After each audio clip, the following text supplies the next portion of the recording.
Hello everyone, thank you for joining us. I hope everyone was able to get the opportunity to go look at the show next door. I'm Eliana, and I will be the moderator for this talk today. So I'm going to introduce everyone quickly as possible. Starting off with Vahid. He's a photographer, documentary filmmaker, and currently serves as the director of the Beatrice M. Haggerty Gallery at the University of Dallas. His creative practice examines environmental and social conditions across familiar and unfamiliar landscapes. Informed by a cross-cultural perspective and experiences of displacement, his work explores identity, belonging, and the political dimensions of place. Vahid holds an MA in Film Studies from the University of South Florida, an MFA in Photography from the University of Florida, and a BFA in Photography from the Art University of Ifan. Where's that? Isfahan?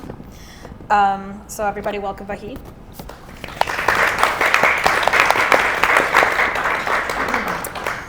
Next is Jordan Funk, is a photographic artist based in Denton, Texas. She received her BFA in photography from Texas Women's University in 2019 and earned her MFA in photography and related media from Rochester Institute of Technology in 2021.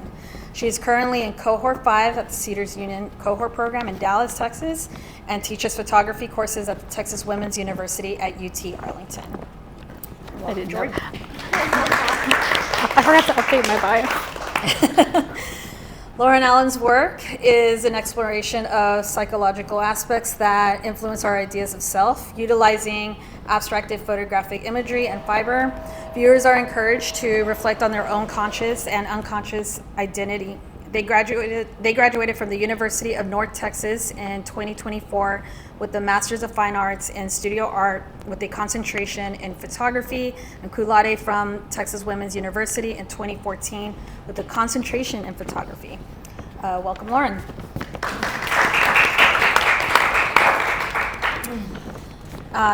And last but not least is Kim Egan, is a lens-based artist exploring the intersection of natural phenomena, the seen and unseen world, and the fluid boundaries between perception and reality. Working with still and moving images across analog, digital, and alternative processes, she creates surreal narratives inspired by nature and subconscious and the unknown. Kim earned her BFA in photography from the University of Texas Arlington, and an MFA in Studio Arts with an emphasis in photography at the Texas Women's University in Denton, Texas. She resides in Fort Worth, Texas. Welcome, Kim. Okay, so starting off, first question is, tell us about how and why you decided to put this exhibition together. I do think you have to start this one. Sure.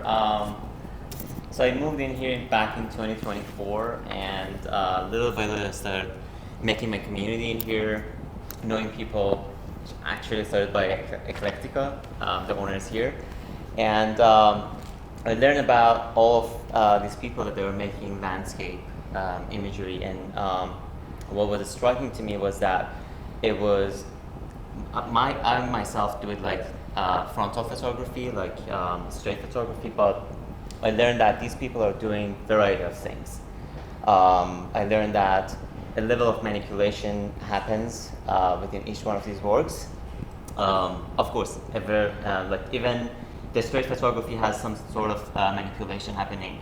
But I learned that Kim is doing something at the time of exposure, and in post-production, Lauren is doing the same, and Jordan, for Jordan takes forever, because she's going to talk about it herself, but so that was interesting to me, and then once I saw the call, I came to this idea that, hey, I should do something about landscape, because by that time I was almost done with my own project for over 2 years in the FW area, and I said, well, let's just do it. Thankfully, Jordan was part of the cohort, because we had to have someone from the current cohort, and Just a member. yeah, and then she was also doing landscape. So it all started from there, and then little by little I thought more, and then I reached out to Kim and Lauren, and that's how it got started. Do you want to expand on like your approach toward landscape? I mean, I treat landscape as really sort of like time capsules a little bit. I'm interested in them for the way we treat them as like part of a spectacle and something to be consumed and something to look at, but then we don't really talk about what made the landscape, how long it's been there, how we profit from it, how we use it for our benefit and then leave it when we're done. And so a lot of my work has been like photographing a landscape with my Polaroid camera and then taking rocks from that landscape and grinding them up and then putting them back into the Polaroid with alcohol and then just watching them degrade and watching the landscape interact with part of like a little part of something that made up that landscape, and they'll grow and change for like 8 or 9 months at a time. So what they look like 5 hours after I make them is different from what they look like a month later, 3 months later, 6 months later, a year later. There's some still growing in my studio if you want to go check out my Petri dish. 10 out of 10 would recommend. But that's sort of what I'm up to and my unorthodox approach to the land and the landscape. But I also know Kim and Lauren take some really great different perspectives with it too. Yeah. Yeah, so I guess we'll go down the floor. Yeah. So I approach the landscape as a whole experience. From the history of it, the lore of it. I think the land has a memory and a story of its own. There's certain feels of certain areas. I study and read about thin places, which is where people consider the veil between the numinous and the regular to be thin. I like to gather images of the experience while I'm there. And in video, I'm also capturing the audio of that space. Now, if I'm doing an alt process with my film, I'm shooting film, and I'm doing like film soup, then I'll gather liquids from that space to add to the film soup to soak. As in one of the images that's shown, not at this moment, but there's a hand reaching towards the light. That's a film soup image. So I'm really just gathering elements of that area that I'm photographing. They'll also use layers photographed in that same area of the light and the landscape and then put together. So this particular project for me was my first real project post grad school, and historically, apologies to the photographers in the room. Historically, I'm not a big landscape fan. I'm very much founded in portraiture, and a couple of years ago, I did a presentation that included a photograph of a tree, and I had to answer the question of why I was so obsessed with this tree, which started the project that you see in this space. And so I began the investigation of 4 different places that are specifically important to me, pulling from both my personal archive and also going back to those places and photographing them recently over the past couple of years. I also enjoy working within alternative process, and so also going to those places and working with the landscape and making the very large blue cyanotype panels. I'm really interested in how these places kind of collapse time and memory. They all hold significant meaning to me from family historical perspectives and childhood, but also really like emotionally charged moments in my life. And so when Vahid asked me to be a part of it, it was really exciting because it also did push me to further the project, and I've been really excited to see how the project has continued to expand for me. Okay, so in the exhibition statement, it says that photography becomes a site of negotiation between what is seen and what is experienced by the person behind the camera, while also engaging broader cultural, historical, and political contexts. In your process, how does your connection with the landscape influence this negotiation? Ooh, I could take that one to start off with. It's interesting that you asked that because Vahid actually brought up the book that started all this thinking for me. It's a book called Timefulness by Marcia Bjornerud, and she's a geologist. And she wrote this book about how thinking about time and the earth from a geologist's perspective can help us recontextualize how we understand our place in the world and can help us also save it. And she talks a lot about like our time on earth versus the time the earth will be around.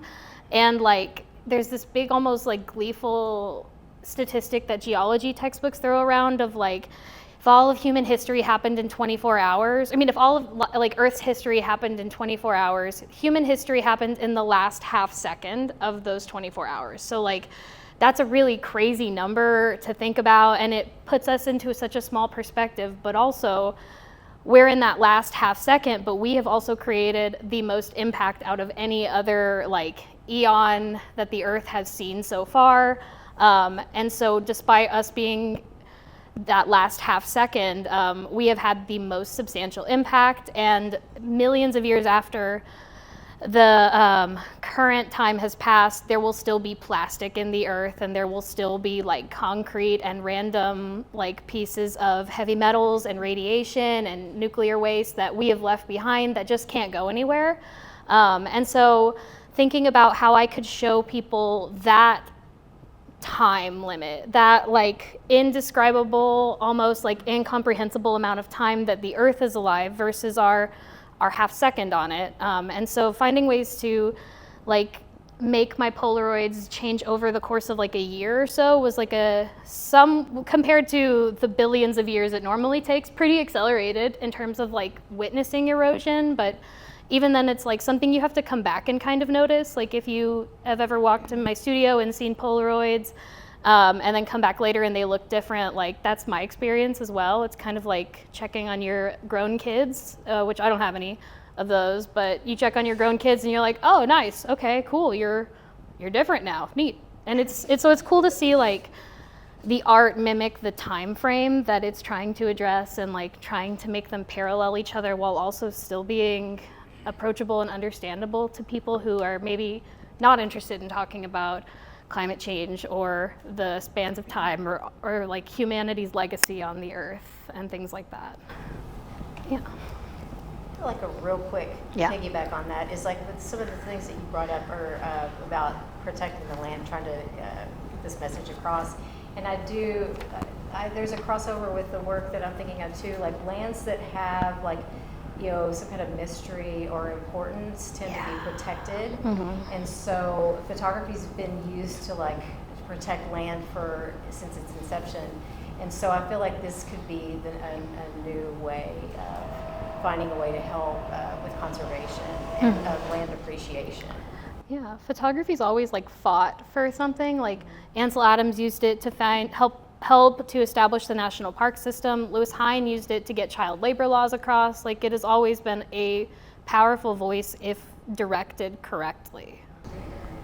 Yeah, I can talk about, I can reflect on cross-cultural and how for me it became a little bit political because before moving to the United States, I was well aware and prepared to the challenges of a man of color doing a straight photography and wanting to do landscaping here, because I was doing landscape like about 15 years ago. That's how I got in here into an MFA program.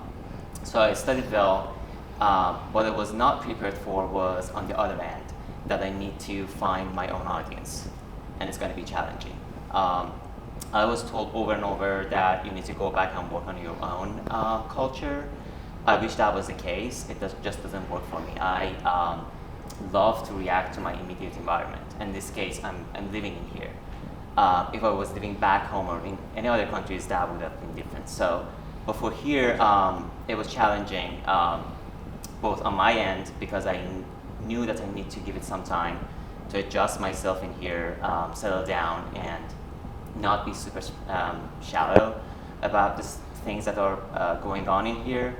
Also coming from a culture that has been really distorted over the media and photographic projects, that every once in a while a photographer comes into one of the countries in Southwest Asia and I don't like to call it Middle East, and like produce images that are not really saying something about what's exactly going on in there.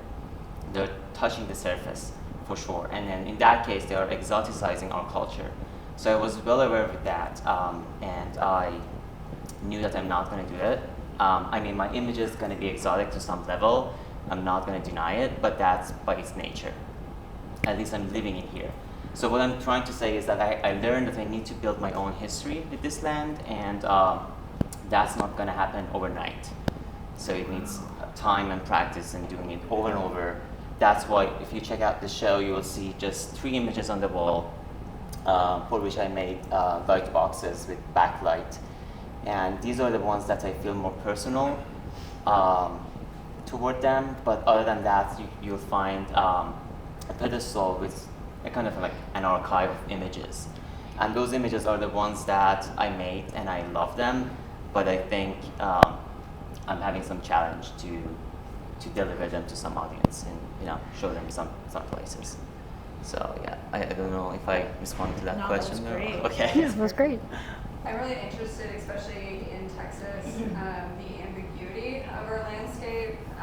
Even though we're the only state that has all 5 ecosystems, and I think this is reflected in a lot of Vahid's work, you can show landscapes from very different parts of the states, and you can't necessarily tell that they're in those different parts of the states. So my 4 locations are in very different parts of the states, and some of them are across 20 years of time. And showing them next to each other, that time collapses. I think that ambiguity is really interesting, and I think that collapse really pushes the emotional response for me. I think the presence of the landscape is less important to me, and the change of the landscape is less important. But I think how I change with the landscape is what I'm more interested in. Hopefully that kind of Yeah. Or like a personal connection to it. Okay. So in your practice, how do you interpret a landscape and translate it into your work?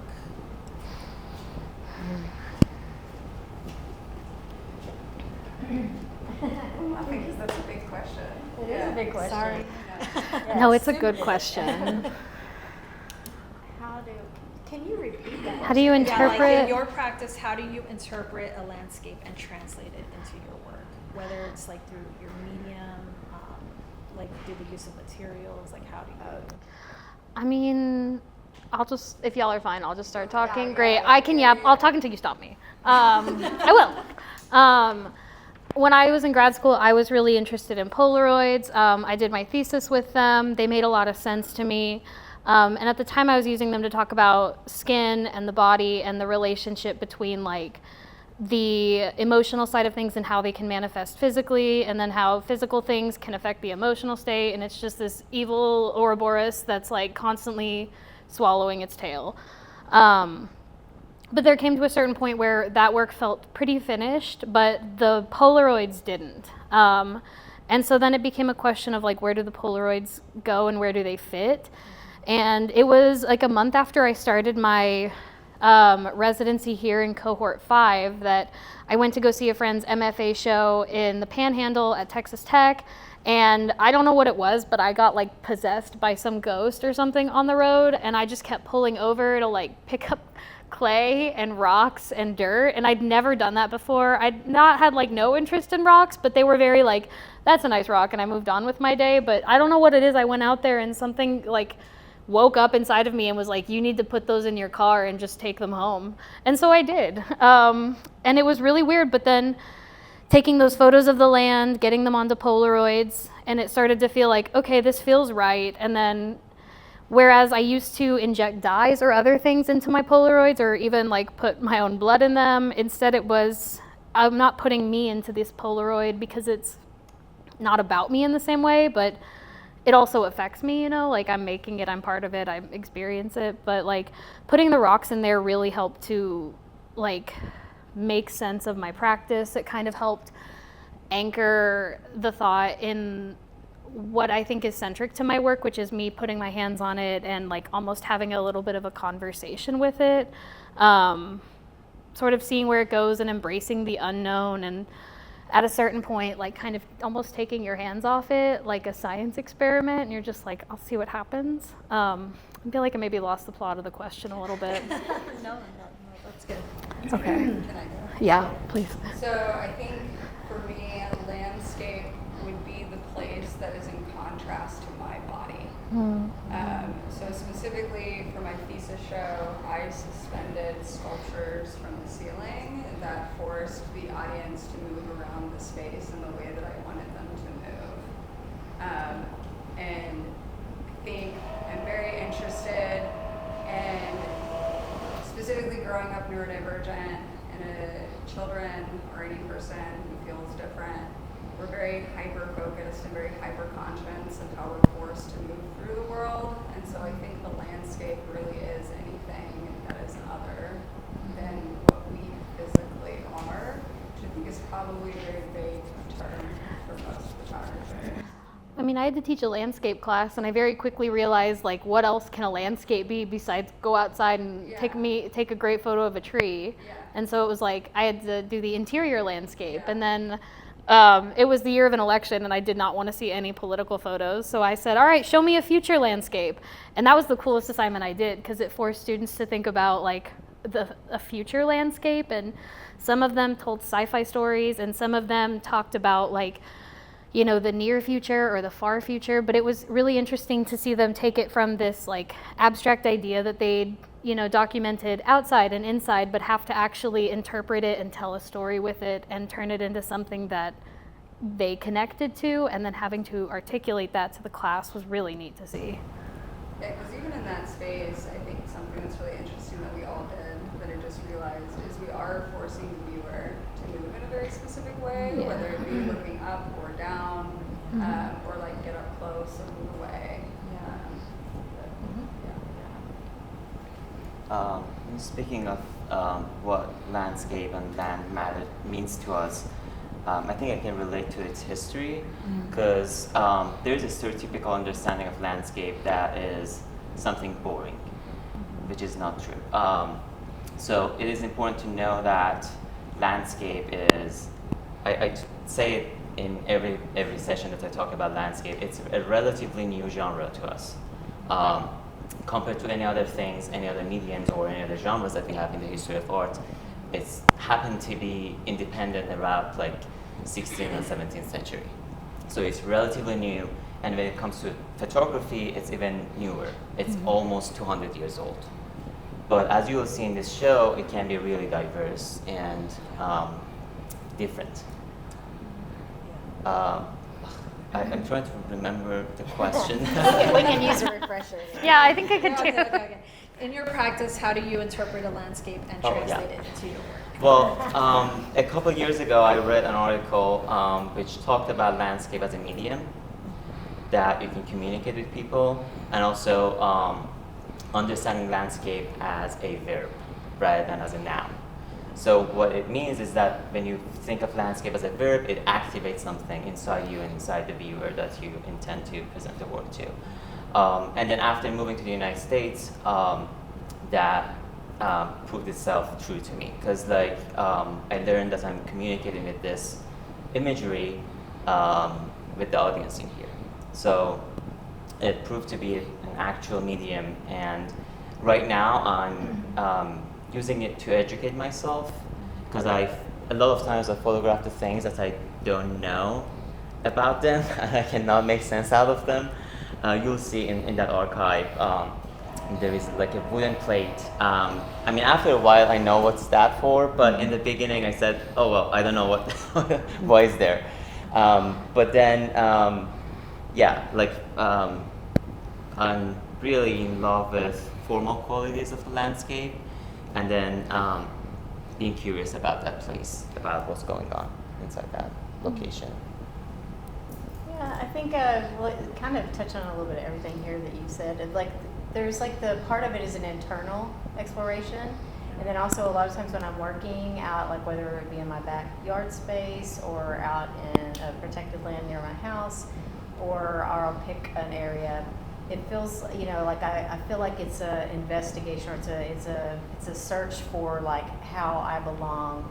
It's our ecosystem, it's our home, and it's like me figuring out the place or my place in it, because we've redefined how we exist in this world, and it's out of alignment. Yeah. So, go ahead.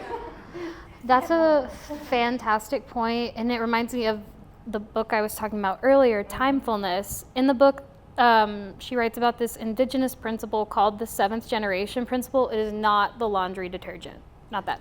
They stole this. But the 7th generation principle is like an indigenous principle where when decisions are made that affect like the entirety of the group, they consider how that decision will affect the next 7 generations that come after them.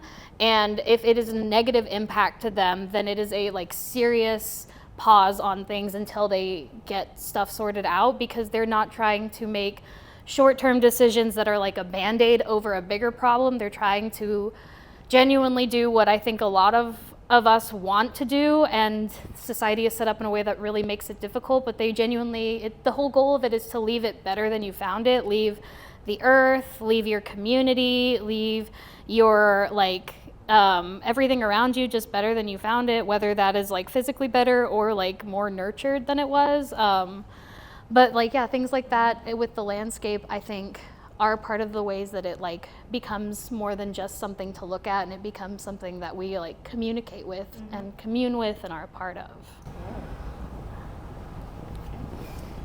Okay, so my next question, I feel like some of you kind of answered this in That's okay, boo. various ways, but I'm still gonna ask it. So photography can be seen as a form of documenting. In your process, at what point in your work do you feel it necessary to alter or intervene with that documentation, whether it's through the use of materials or through editing? In other words, at what point does documenting stop and editing start? I can start with that Yeah, because, well, the reason that I want to go first is that I use photography, as I said, like straight photography, frontal photography, and a lot of times people think that there is no manipulation with that, but that's not true, as I'm sure you know. So every photograph has some level of manipulation inside it. Even the framing, the time and the length of exposure changes something inside it, the type of the lens that you use. So something's going to be changed inside that image. That's for my approach, but you can reflect on what you do, and yeah, it varies, as I said in the beginning, and that's the interesting point of this show. Okay, so I got a feeling our answer is going to be something. oh, it could be. Okay, well, so for mine, it's like, gosh, there's so many things, and my problem is I lose them if I don't say them really fast. Okay, so it's more of an intuitive thing with me. I mean, I'm out in the field and I'm gathering, and I'm drawn to certain spaces because I have a fascination with light anomalies that occur. So I'm going out into certain things at places that resonate with me personally, or things I find of interest, or areas that I just feel like a certain something. Just like what you said earlier, something wakes up in you, Yeah. and it really feels right. And that's the same thing that happens towards the finished image for me, is that, I mean, if it's ever finished, but if the image is coming out with the externals or the inner feelings that I'm having, then I feel like then that's it. It doesn't need any manipulation. But if it's almost there, like it has the base, the foundation of what I want, but it doesn't have that extra nuance or ether, then I will do some manipulation. It's still coming from, it's still straight photography. It just may be layered. Yeah, or if it's film, it may be soaked in stuff or whatever. But yeah, usually it's the end result is what dictates it. Like, is it giving that mood? So it's intuitive, sort of. Yes, it's intuitive. Yeah, from a substrate perspective, I work exclusively analog. So mine is also intuitive. I wouldn't consider it documentation at all, unless if you want to get really pedantic and like that it's documenting the physical light that I'm using as material in that moment. Yeah. As far as editing, I do print digitally. So I do use the curves tool in Photoshop, so my prints don't look bad. ish. Yeah. That's probably. But as far as editing goes, even then, it's very light editing for me, and no shade to like heavy editing or anything. Yeah, I'm not a purist, so Yeah, I don't yeah, put any yeah. hands to this at all. I think for me, I have a really anarchist approach to it, where I'm kind of like, yeah, what happens if you dunk it in bleach for 6 weeks? I don't know, let's find out. What happens if you grind up your baby teeth and put it in a photo of your baby photo? Like, I don't know, we'll find out. Nothing. I mean, it looks cool, but you can go see it if you want.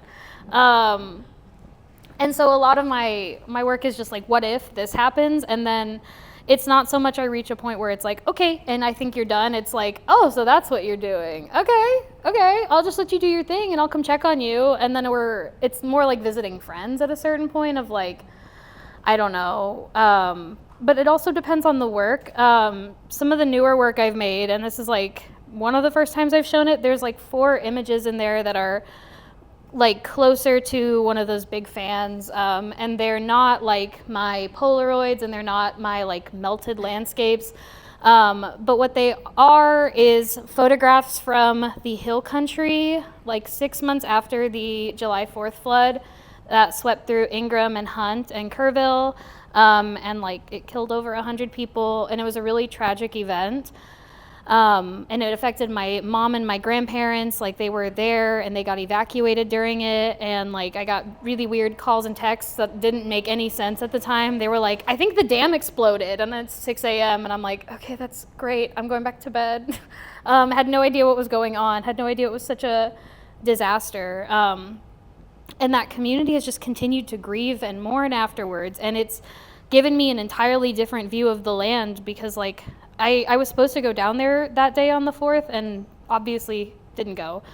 And I didn't end up getting back there for 6 months. And it's a place that I visited my whole life, even before my grandparents moved there. And so going back and seeing what used to be like all of these big trees and this beautiful lush green river like gone, and everything toppled over, and all these trees at like a permanent 45-degree angle because of how fast the water came, and these big piles of dead big trees that like the old trees fell and protected the baby trees, and like seeing it as a big ecosystem. I went in there with 35mm film that was like really experimental, and it took a lot of color correcting to make it look good. When I got it back, it was like dark blue.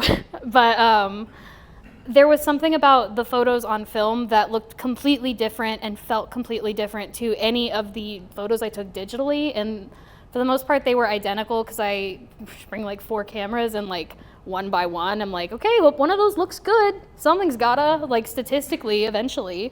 But all of the film photos felt so different. And beyond color correcting, it felt like, for the first time, it felt wrong to do anything to experiment on them. And what's more, there were weird film anomalies when I was done color correcting that were strange, like a pink line all the way across the film, and the pink line went up to where the floodwaters went up to on the landscape. And it's only on one roll of film, but it's kind of crazy like where that line is. And I think that's one of the ones I printed in there. And then the ways that the town grieves, like there's green ribbons everywhere for Camp Mystic, and like the land feels sad. And then like people are putting up crazy Bible verses all over the place that's like, death shall be no more, like right next to where they had to rebuild a bridge from the flood. And it's like, I hear you, but also like, how is that helping anybody find some peace? I don't know. It was a really complicated, anguished thing, and I'd never experienced the land like that before. I'd never experienced landscape photography like that before. It felt very different from like me grinding up rocks and saying what if. It felt like, I don't know, me trying to talk about this land and how the land can hold grief and sorrow and things like that, but also trying to do it justice when it's a community I love but am not necessarily a part of, and like trying to respect their grief while also like, I don't know, there is something very profoundly changed about the land. And it's been almost a year now, and I went out in May, and it doesn't feel sad anymore.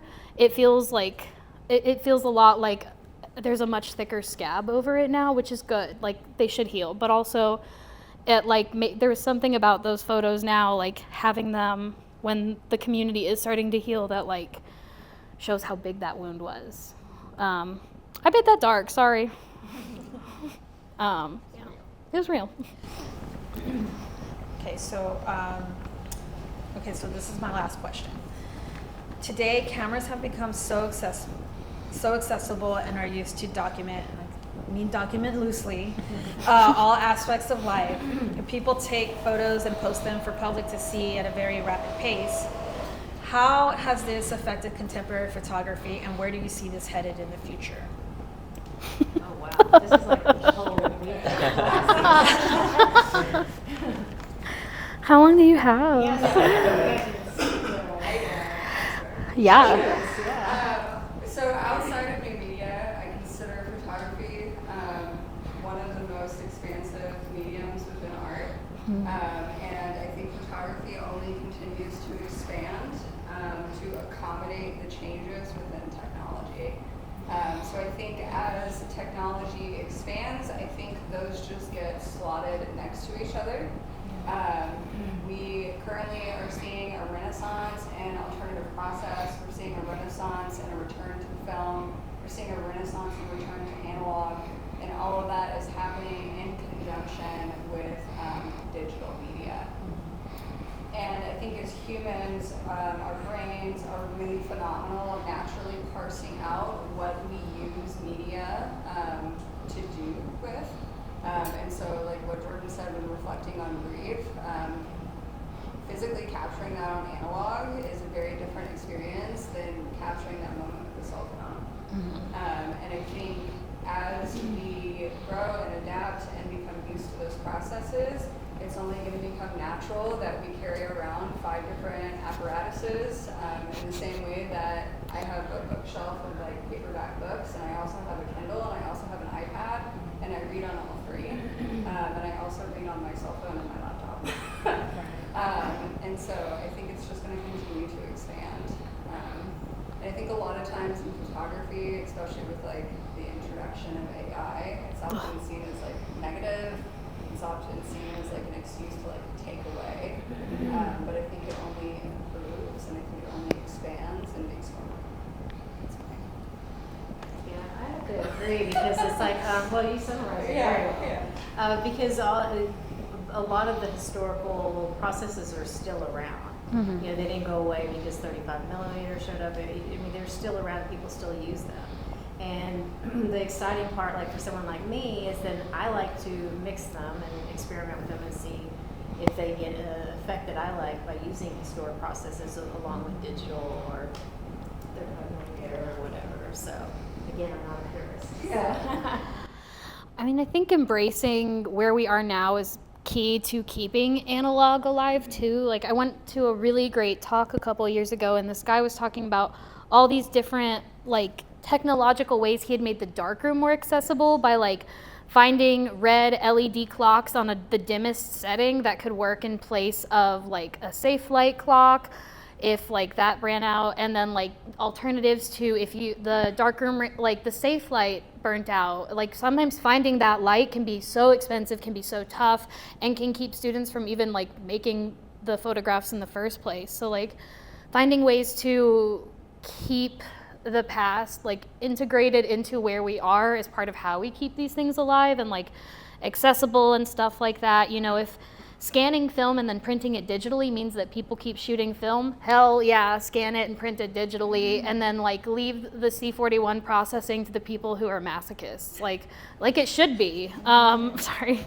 But also like, you know, photography is all a tool, and it's like a neutral tool, and they're all tools, film, digital, like, I don't know, all the different ways that it can exist and the ways that it does exist. It's just a tool in the toolbox, and it's how we pick it up and use it. You know, if I want to use this tool and make something analog, something that feels meaningful and small and intimate, I can. And if I want to use it to go and take almost photojournalism type stuff, I can. You know, like it exists everywhere. It is everywhere.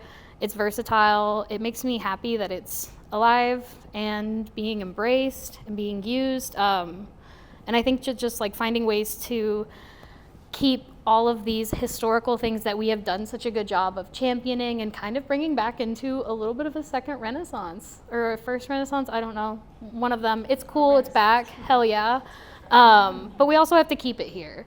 And like, there is nothing that compares to like students' faces. If you've ever been in a darkroom with people for the first time, or if you've ever been in the darkroom for the first time and you see like a paper go into the developer and then after 10 or 20 seconds, all of a sudden an image starts to appear and you hear all these students for the first time go, oh my God, that is so cool. Like there is something about that is like the most special part of my whole field and job and career is like people seeing that magic all over again. And yeah, just finding ways to keep it relevant, like whether that means finding digital means to like keep the darkroom running, like, you know, LEDs on a certain setting could work for safe lights, hell yeah, sure, who am I to question it? Just like finding ways to keep it relevant is what matters to me, and like making sure it continues to be a versatile tool. Like if it all turned into AI slop, I'd be really disappointed because like what other avenues have we closed off then, you know? Like I wanna see all of them, even the ones I maybe don't enjoy, they still are an avenue for people to go down, and like, just because I don't go down it doesn't mean it's not valid, you know? I really like how you said we are in Renaissance, and there is a need of going back to analog and film.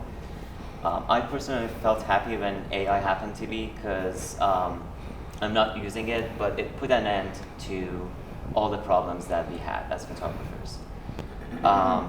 Because right now people are not looking at images and taking them at face value. They are more cautious and careful when they're encountering an image coming out of the camera. And in terms of using like mobile phones and stuff, there's a guy, he has been talking about machine learning even before AI from years ago, Trevor Paglen. And he talks about how like these systems have been embedded inside every digital camera, and that is more of like mobile phones and cameras that we have inside our mobile phones, because we want to have beautiful images. So they are changing some stuff within, you know, taking the picture inside them. So I think that's going to help for some real professional people to go back to film an actual camera, and rather than just using digital and mobile phones, that they're using AI as part of their generative systems. There's actually an article about how AI has actually hampered, not killed it, but hurt the digital and camera industry rather than photography as a whole, or film. I mean, at a certain point, there's like, you know, how many like facial recognition features do I need on my camera? Like, you know, it's really good for like wedding photographers. Like, you can like program newer cameras to focus, and this is the order you're supposed to focus on faces, is like the bride, the mother of the bride, and then the groom, and you don't do the groom before the mother of the bride. But like you can program their faces into a camera, and AI will automatically focus on them in each photo, and like that stuff's cool, but at a certain point it's like, I feel like we're getting close to running into a point of like, do we need that? Like the autofocus I'll take on the faces, if like that's in your career, cool, but like, I don't know. I've always seen so much more innovation come out of like when humans run into the wall and are like, okay, that door's clearly not working, but what other ones can I go through? Whereas like, I don't see AI and machinery go through those same like hurdles that we do. Like they hit the wall and then they're like, fuck, yeah, bye. Like, and it just, I don't know. So I feel a lot of hope when I see like people working through things as opposed to cameras. I think there's gonna hit a point where like all the doodads they can add to a camera are so insignificant with each other, we're all just buying the same camera with a different name on it. We kind of already are, because Canon buys Sony sensors, whatever, I'm not sorry. Okay, well, thank you for answering my questions. I guess, do we have time to open?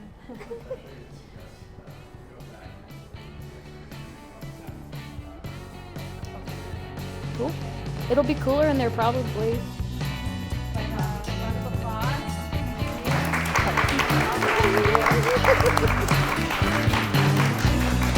Thank you for moderating.